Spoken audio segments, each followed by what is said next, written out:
Today, we're diving into the later parts of the Indiana Pacers draft. The first round pick gets talked about a lot, the sixth pick, but they also have picks 31 and 58, and there's some value to be had there. We're talking second rounders today and some guys where I think the Pacers can get a good player in this draft at 31 or 58. We'll do it all today on the Locked On Pacers podcast. You are Locked On Pacers, your daily Indiana Pacers podcast, part of the Locked On Podcast Network, your team every day.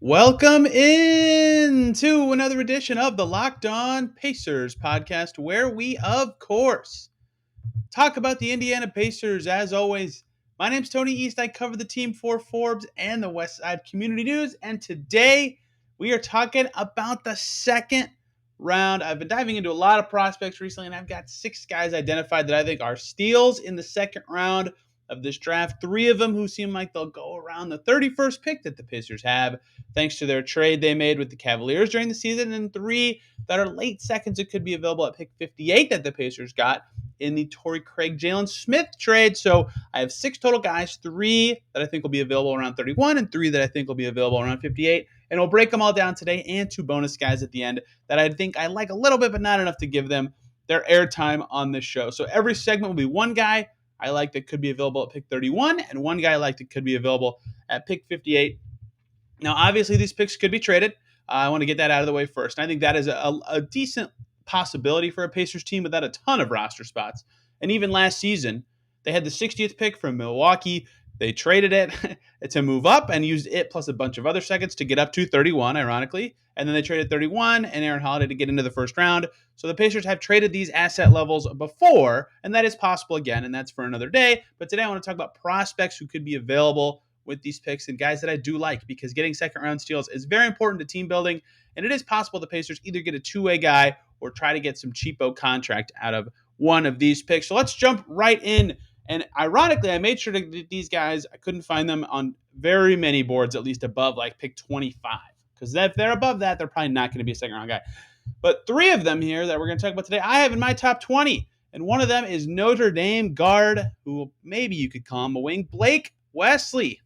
A beast. Long, guard, wing type, whatever, 6'5" with a wingspan, who can do a little bit of everything. And he's a really, really interesting player. And I think the wing size, he's 6'5", but handled the ball a lot, is kind of what intrigues me and what gives him an advantage when you watch him play with Notre Dame, right? Over 30% usage. They fed him as if he was a guard and had him operate in that way, but he definitely was more of a wing-sized guy and a wing-sized player, and that he wasn't necessarily trying to play make. In fact, I would call that one of his weaknesses, only like 2 assists per game, and his finishing at the rim definitely needs some work, right? These seem like things that, if you're going to highly tout a guy, he needs to be good at. But because he's really big and he's really smooth, he gets a lot of advantages for himself and his team when he's playing. He was just a beastly player. But where he shines to me, and why I have him as a top 20 guy, is because he can do a little bit of everything. He definitely wasn't like an amazing play finisher in any area, but I don't think he was bad in any area either, is that he's a really, really, really good defender,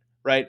Awesome advanced stats on defense, almost a 3% steal rate. He reads the game really well on that end of the floor, and because he's really confident and sees what's going on, he gets in the passing lanes. He's right up on his man all the time. He finished second in ACC Freshman of the Year voting behind only Banchero, right? He was that good for Notre Dame this season, right? He did a lot of really interesting stuff for the Fighting Irish in ACC play. And he upped his scoring and playmaking numbers over the course of the season in conference play as he grew with his team and figured out what he needed to do, what his role needed to be. He became a threat for them offensively and defensively, and that's why I think, as a two-way guy who can credibly play guard and wing, he'd be valuable on any team, even the Pacers. So not only was he an easy watch for some Pacers fans in state, but he's got a lot of skills that I think can make a good 3-point attempt rate, got to the line just enough. So inefficient is definitely his biggest knock. And so it's interesting that that's the kind of guy I chose to go with first. There was a time I thought he could sniff my lottery, but I think the scoring is a little too limited for that. But he is a really quality defender and a decent enough playmaker that I think he's going to be a very good NBA player, and a guy that if the Pacers do trade up into the first round, I'd be willing to pick him in the first round. But if he's available at 31, which is the point of this exercise, again, I did see mock drafts with him in the second round, to the extent that mock drafts are even a credible resource. I think he'd be a good pick for the Pacers at 31. Again, can do a lot on both ends of the floor and can play multiple key positions. That seems like a great fit with what the Pacers are going for. If the shot comes around, he's a very Rick Carlisle player. And speaking of guys who played college basketball in the state of Indiana, a guy I like who could be available at pick 58 next for this segment, Purdue. Everybody knows him, Trevion Williams, a beast. And a lot of the reason I'm really into Trevion is I think unique players always have a chance to stand out because sometimes defenders don't know how to play them. Sometimes their skills, give a team a new dimension that is harder to guard. And Trevion Williams is a unique player. He's definitely not a perfect player. He's a sort of limited player. And, we've seen what the value of non-stretch guys in recent seasons, and he doesn't have a lot of stretch to his game. That is limiting. He barely shot even any mid-rangers outside of the left baseline. Only took like 23s his senior season at Purdue, 14 to be exact. Not a stretch guy, but I don't like starting with the negatives. Why he's so unique and talented is he is a passing big man who has good touch around the basket. So from 10 feet and in, he's big and huge, 6'10", 265. So he's really burly, so it's hard to knock off the ball, and he's got a lot of stuff in his arsenal around the basket, right? Good rebounder, 3 assists per game. That's more than Blake Wesley, who we just talked about as a guard kind of guy who has the ball in his hands, right? 3 assists per game for Williams. Good rebounder, good at setting up his teammates, good screener, just a lot of around the basket skills that are super valuable. And that's a rare combination of skills to have that level of touch and that level of passing, right? In the paint, but not right at the rim. He was 83 for 160. Trevion Williams was this past season. And he was 80 for 111 right at the rim, over 70%, right? So basically inside about 12 feet, he's a really good scorer. His 2-point percentage was 55.5% this season on a pretty high amount of usage there. That made his true shooting percentage really solid. And being a passer as a big is really obviously valuable, especially if you can be a handoffs guy or even just 1 or 2 assists per game kind of changes the way you're defended as a big. So those combinations of skills are why I really like him. His spatial awareness is solid. He's slow in space. His defense definitely needs some work, and he can't shoot, right? He'll never be a first round kind of guy with the skill set that he has. But because his game is so unique, I think there is a place for him in the NBA and even potentially on the Pacers just because it's hard to find those sort of skills, right? Like Domas Sabonis, he's not a comparison at all, but even just a little bit of passing really changes the way a big man develops and the things they're able to do and how often they're able to have the ball. And I think Trevion, despite lacking some floor game and needing to work on a lot of stuff in his game, has that a unique combination of skills that allow him to grow in a certain way that is really valuable. Now, turnovers are also a problem for him as a guy who passes the ball all the time as a big man, not necessarily as a hub, but just in sort of space. That was a problem for him. Over 2 a game as a guy who didn't have the ball a ton and only played about 20 minutes. That was a problem. Fouls were a problem for him. Edey was starting above him for Purdue, as a lot of listeners know. And I'm sure a lot of my Purdue listeners think I'm talking dumb right now. But I think that his unique skill set as a passer in space and a really good finisher, and even as a good rebounder, right? His rebound rate isn't awesome, but it's pretty good. He's, again, huge and strong, especially his offensive rebound rate is good.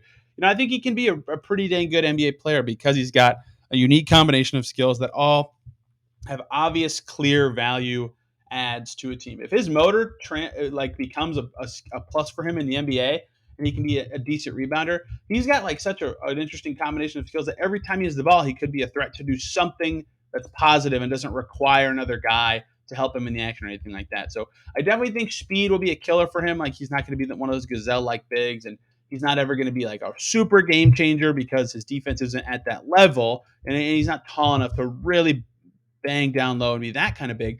But I think his unique skill set will be valuable to NBA teams, and I think that as a guy who could be available at 58, if the Pacers wanted to take that swing, get a guy in, and I know some people will groan about the Indiana connections thing, which hasn't really happened, by the way, for the Pacers in a long time. But anyway, I think he's quite good, and I like unique players just because of how they can grow. There's a lot more interesting wiggle room to gain traditional skills is a little easier. Getting non-traditional skills is harder, and he's got non-traditional skills.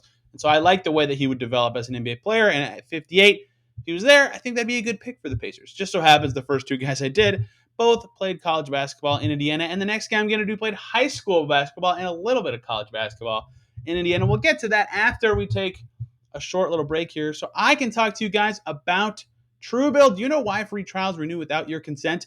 It's a business scam out to get you. Do not let greedy corporations pocket your money. Download TrueBill to take control of your subscriptions. TrueBill is a new app that helps you identify and stop paying for subscriptions you don't need, don't want, or you simply forgot about them. On average, people save up to $720 per year with TrueBill because companies make subscriptions hard to cancel. TrueBill makes it incredibly simple. Link your accounts, and TrueBill will cancel your unwanted subscriptions in one tap. And your TrueBill concierge is there when you need them to cancel unwanted subscriptions so you don't have to. They have over 2 million users and have helped them save over $100 million. Like Matthew B., who said, in a matter of seconds, I saved $660 for the year on my DirecTV bill. You can be like him. Don't fall for subscription scams. Start canceling today at TrueBill.com/LockedOnNBA. Go right now. TrueBill.com/LockedOnNBA. It can save you thousands a year. TrueBill.com/LockedOnNBA. Thank you, as always, for making Locked On Pacers your first listen today and every single day. Got to ask you guys to check out Locked On NBA's mock draft for your second listen, as they're doing over on the Locked On NBA Big Board podcast, running through the mocks as everyone wants to know for the Pacers who's going to be there at 6, who's the guy. They'll break that all down for you over there. Let's talk about some more second round guys. And again, one guy I think will be available, or potentially available, at 31 that I like, and another guy that I think is available at 58 that I like. At 31, this guy looks like a late 20s kind of guy in a lot of projections. I have him exactly 20th on my big board. That's Jake LaRavia. A lot of people might know him from his time at Lawrence Central in Indianapolis here. Went to Indiana State for 2 years right after that, right? Indiana ties again. What am I doing here? This just happened. I swear this was not intentional on this Pacers podcast. LaRavia at Wake Forest really showed what he could be after transferring. Like, to transfer from a Mountain Valley school to an ACC school and up your scoring, up your usage, up your efficiency, and do it all on all these play types. Did I say Mountain Valley? Missouri Valley. Excuse me. Is so impressive to me, right? To really get his three ball down. And he didn't shoot a ton of them, but he made them when he took them. He was a really catch and shoot guy. He finished well at the rim. He was rebounding well. He was a decent passer, good steals guy. Like, every stat suggests that Jake LaRavia was good. And also, his age was listed forever at 22 for some reason. He's only 20 years old. That was incorrect for a long time. At least that's what I found out kind of recently. Anyway, so the shooting is maybe only a decent thing. It's hard to tell given his career. Like, it was a down thing at Indiana State and then up again at Wake Forest. His three-point attempt rate isn't super high, but his free throw percentage is good. Like, he seems like he'll be at least a good-ish catch-and-shoot guy in the NBA. 65% true shooting, though, is crazy good. And that is where LaRavia really shines. He can get to the line, and his efficiency shines through as a play finisher because he also is good at drawing those fouls. 5 per game at Wake, mixed it in with his variety of shot types, and that's what allowed him to have such an efficient season. And he paired that with insanely good advanced defensive metrics. A lot of the stats that I jump to after I watch a guy to say, okay, what do I think of this prospect on an analytical level? Jake LaRavia just pops right off the page. Like, dude, this guy's good. And after watching him, I also thought he was good. So he's one of those guys that just really has shined to me in this draft process. This guy that I'm stunned isn't projected higher than where he is. Great size on the wing at 6'9". Like, he could guard 3s and 4s at the pro level. So despite being a little skinnier, he's got the shimmy to be able to be, I don't think he'll ever be a creator at all. Like, his handle's definitely one of the things he's got to work on. But because he can finish plays out of actions and draw fouls when he does try to attack the basket and hit those free throws, he can really score from anywhere. And that kind of stuff will be valuable at the NBA level. Now, his defense, if he is going to be a 6'9" sort of disruptor type, his defense is going to need some work. He's not the fastest. He's not the brawniest or anything like that. That will be an area where he gets beat a little bit. I'm not thinking like Doug McDermott necessarily. It's hard to describe his game because he's more complete on offense than that. Like, a lot of play types he really thrives in. And they did a lot of play types for him at Wake Forest. So he's really impressive to me as, again, a very varied game approach to basketball, but was able to score very easily. The defense will need some work mostly because of it. But he's a really good game on defense, got the blocks, got the steal, not afraid to go at it with guys. It's just he's a little slower, and that kind of bakes into all of his game and why he isn't projected much higher despite having crazy advanced stats, despite having good size. It seems like if you were describing the ideal kind of flyer prospect, or like every team that didn't do well in the playoffs thing. So if we had one more wing, like Jake LaRavia is that guy. He describes every skill that these teams that got eliminated feel like they would need. And I think that's why he's so appealing to me. Like he can kind of be inserted, at least it looks like he projects to be a guy that can be inserted kind of into any situation at the pro level and find a way to have an impact or be an impactful player because he can skate around off the ball and wiggle himself free for good shots, or because he's able to put it on the floor on occasion. Again, the handle will need some work, and make it happen and draw the fouls. That kind of stuff is impressive to me. Now, again, 19.3 turnover percentage. The handle is loose, but he is able to make stuff happen with the ball in his hands. He was able to finish plays at a high level at Wake Forest. If you pull up his CBB analytics chart of his shooting, it's crazy. It's all red. Like, I think he's going to be a pretty good player, especially if he can get the speed up. At the rim, 74 for 94, almost 80% at the rim at Wake this season. A very good player, a very disciplined player. I think he's going to be a good pro. Let's stay in the ACC, but finally get away from the Indiana ties for a guy that I like who could be available at 54, and a guy that I tweeted video of, a late second rounder, doing the drafting a little too hard these weeks. Darion Seabron. Holy cow. This guy drives to the basket like the rim is not going to be there if he doesn't get there in 1 second. He is such a fast and powerful and ambitious driver. And it's not like he's just trying to go through guys and is just going straight all the time. He bakes power into Euro steps, into splitting a double team, into weaving through traffic, into his finishing. And that skill, he is one of the best drivers like in this whole draft. And so he struggles at a lot of other stuff. That's why he's projected as a late second guy. Most mocks I saw that even had his name listed, some didn't, had him 50 to 55, even out of the draft at times in this range. And that's because he doesn't have a ton of other skills, right? 17 points per game, despite being not a great shooter from basically anywhere except the rim, right? Unlike LaRavia, who has red everywhere on his CBB analytics shot chart, Seabron has blue everywhere except for right at the rim, where he was 186 attempts, shot 68.3%. So the important part to note there is the attempts, right? He is able to get all the way to the rim and make it happen. He's 6'7", so if he's played as a guard, which I think he is, because when he has the ball, he's a really good driver, that is such a huge height advantage that he's able to be really good. So just the drives are not elite, but for a prospect level, they're really high level, and that makes me think he's going to be a good prospect. Being able to drive into the paint, make a defense move, create an advantage for your team, always is going to have value. And I think he's able to do that. And the size shines through as a rebounder, 8.2 per game. And that's another area where his drives were really impressive. He would get the board on defense and then just boom, he's going. He's fast. He's powerful. He's going to try to score on the other end of the floor. So just a machine in that way. And that's why he was able to go from a huge scoring jump, 5.2 points per game as a freshman at NC State, up to 17.3 his sophomore year. Really impressive stuff. His tape, it's so crazy how easily he is. I was watching Trevion Smith actually when he started jumping off the page at me and realized, wow, I need to get into the Seabron guy and see what his deal really is. So his efficiency is only like average because his three ball's not that good. Only 10% of his shots are from three. But he gets to the line, 50% free throw rate basically. He doesn't turn it over that much. He's a good rebounder for his size. And the playmaking is decent enough. It's not good or bad. It's just decent. But because he can get to the rim, he's making plays against an already damaged defense. Like, he looks good in that way. So his team defense needs a lot of work, but his size and athleticism make him good on the ball on defense. He turns it over a lot. He has no jumper, right? These are reasons he's going to be a second-round guy, I think at least. But the drives are so high level that I think I would pick him above 58 if I were a decision maker. I'm not. But if I were, I'd pick him above 58. That's where the Pacers' last second-rounder currently projects to be with no trades made.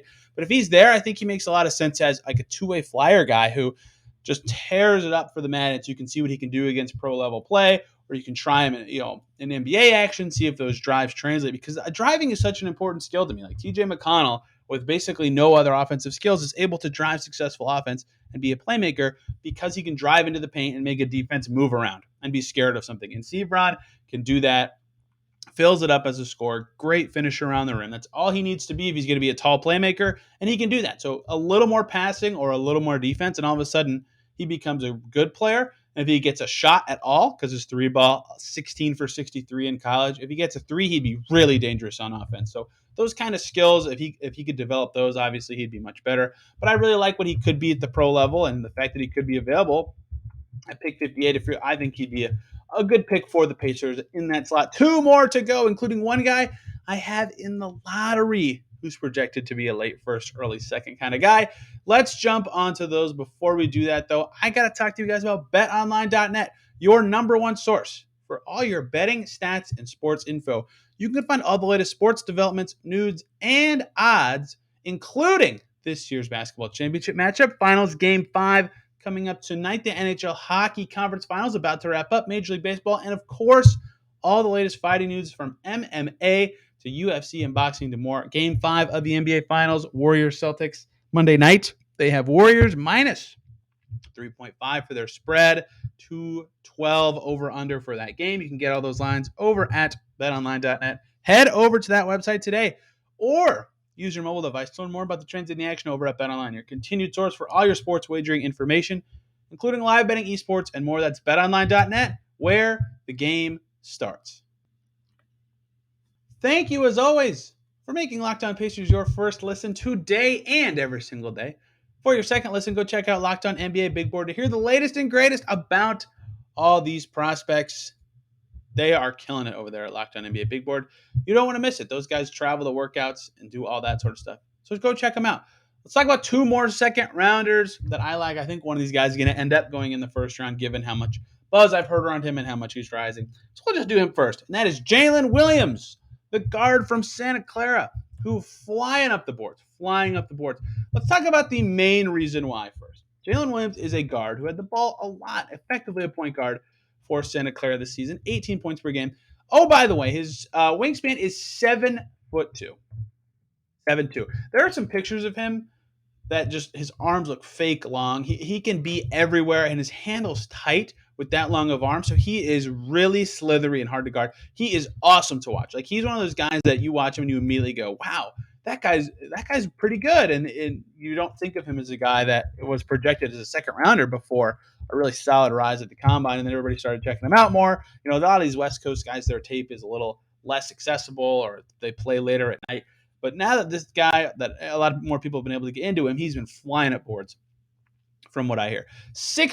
Over 60% true shooting this past season at Santa Clara. Decent 3-point attempt rate, decent free throw rate, but mostly just good at buckets. Put the ball in the basket, over 70% at the rim. Good mid-range guy, good left wing 3 guy. Ended up shooting almost 40% from 3 this season for Santa Clara, right? High usage, not really high turnover, good steal and block rates, good assist rate as a playmaker. Like, he can kind of do everything. And the rim efficiency, because of that wingspan, like, he is so hard to contain on drives. Unless there's like a big waiting under the basket, if you give him a half step, he's scoring. He's a really good creator.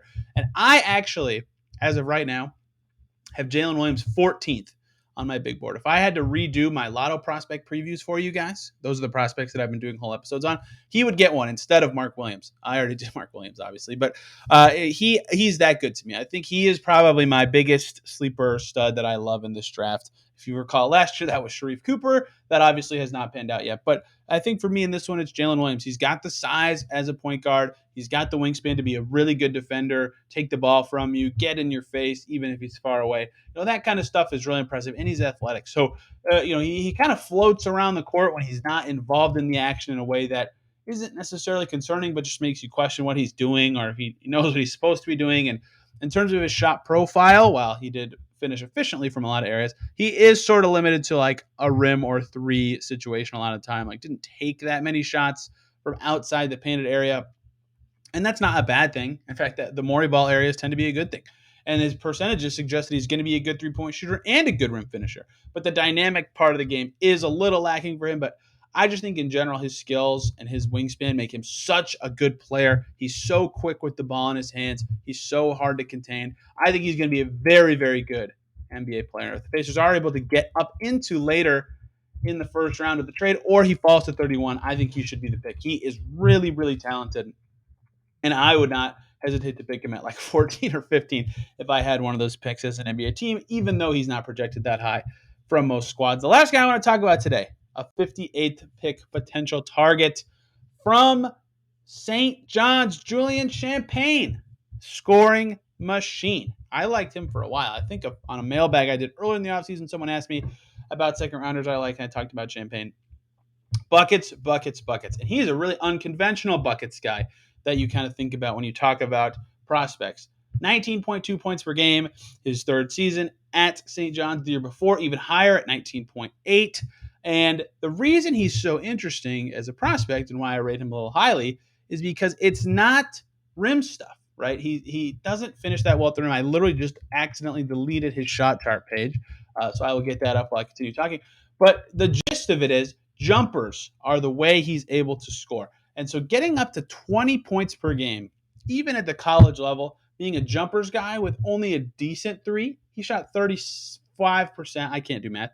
His 35% in college from three. Like, to be able to get to that level on a jumper's shot diet is so impressive. And that's what's kind of jumped out watching his tape, is that even though he can't necessarily blow by his guy and get to the rim all the time, he's still able to be an effective scorer because he's got such a good jumper and such an ability to get that shot off, which a lot of guys don't. And sometimes I give this a knock on guys, like, oh, they can't beat their guy very often off the dribble. They're forced to take tough shots. That in the NBA against better defenders is not going to be good. And with Champagnie, who didn't shoot amazing at the rim, the fact that he's able to knock down the level of shots that he was from each distance, he was really good from the left baseline, the right wing. He's got counters to score. So while he isn't a first round guy, I think he will be able to be at least a scorer at the NBA level. Good 3-point attempt rate, despite it not being his bread and butter. Decent free throw rate. And he's got the defensive stats that I go to, the advanced stats, really good for him. Above 3 in both steal and block percentage. He is a good defender, at least when he's focused on that end of the floor. I don't think his passing is very good. I don't think he's always the best defender. His on-ball defense certainly needs work.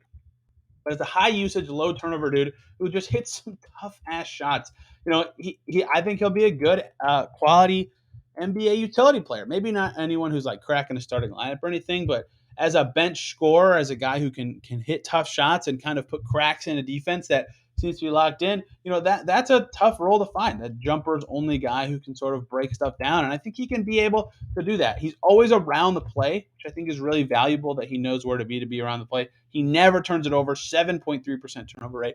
So he's got a lot of work to do, right? He's not a good passer. He's not a good rebounder. Those are important. Well, he's an okay rebounder, I would say. But he's 6'8" as a guard. That's really valuable. That's part of why he's able to get his jumper in so much, because he just rises up over guys. But not a good passer, not a playmaking level dude.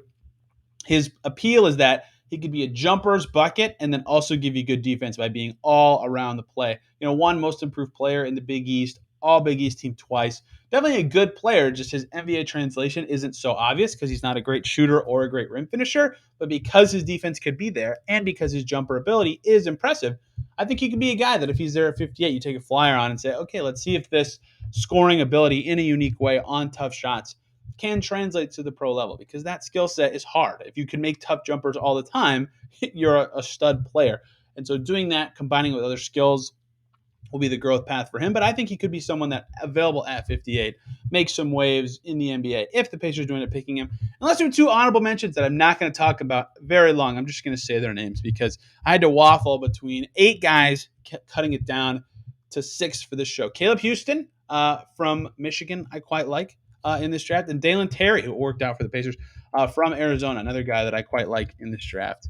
Those are second-round prospects that more likely 31 would be what they would get picked, but that I also like and think will be interesting in this draft. Let me know either on Twitter at TEastNBA or this podcast at Locked On Pacers what second rounders you like, or if you're watching on YouTube where we are now, comment a second rounder that you like or you feel like that I glossed over for some stupid reason, because I've been known to do that, even though I have watched a lot of draft prospects now. Hope you guys had a great weekend and enjoyed this show. We got 2 more draft profiles coming up this week, Jeremy Sochan and Tari Eason, as we wrap up the prospect preview series, because the draft is only a week and a half away. That's why I wanted to do second rounders now. And of course, we'll continue the free agency by position series. Small forwards tomorrow, power forwards later in the week. Those are the big ones. Pacers need those forwards going forward.